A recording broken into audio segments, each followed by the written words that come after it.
நீலகிரி மாவட்டம் உதகையில் ஆட்டோ சங்க தேர்தல் 29/9/2025 அன்று காலை நடைபெற்றது. இதில் உதகையில் உள்ள ஆட்டோ ஓட்டுநர்கள் வாக்களித்தனர். தொடர்ந்து மாலை வாக்குகள் எண்ணப்பட்டன. தேர்தல் அலுவலர்களாக ரமேஷ், அமல்ராஜ், வெங்கடேஷ் செயல்பட்டனர். இதில் தலைவராக பஷீர், செயலாளராக ரமேஷ் ஆகியோர் வெற்றி பெற்றனர்.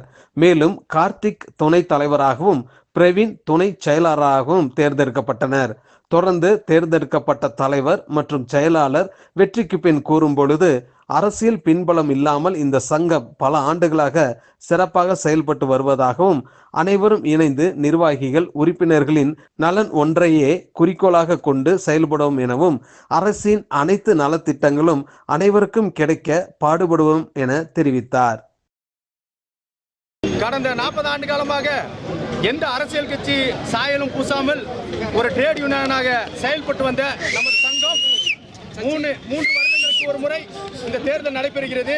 இந்த தேர்தல் நல்ல சிறந்த முறையில் மிக கட்டுக்கோப்போடு எல்லா ஓட்டுநர்களும் இணைந்து இந்த தேர்தலை நடத்தியுள்ளார்கள். இந்த தேர்தல் குழுவும் மிக கட்டுக்கோப்போடு மிக சீராக இந்த தேர்தலை நடத்தினார்கள். வெற்றி தோல்வி எப்பொழுதும் சகஜம். தோல்வி அடைந்தவர்கள் ஒரு முயற்சி தான். அவங்க இதில் முதல் படி வச்சிருக்காங்க. நாங்கள் இந்த வெற்றி பெற்ற 4 வேட்பாளர்களும் சிறந்த முறையில் தோல்வி அடைந்தவர்களும் அவர்கள் தோல்வி அடைந்தவர்களாக நினைக்காமல் ஒன்று சேர்த்து இந்த சங்கத்தை சிறந்த முறையில் இந்த 3 ஆண்டுகளும் செயல்படுத்துவோம் என்பதை இதன் மூலம் தெரிவித்துக் கொள்கிறேன். இதற்கு உறுதுணையாக இருந்த என்னுடைய சக ஓட்டுநர் உடன்பிறந்த சகோதரர்கள் அனைவருக்கும் நன்றியை தெரிவித்துக் கொள்கிறேன். ராகம் டிவி யூடியூப் பக்கத்தை சப்ஸ்கிரைப் செய்யுங்கள்.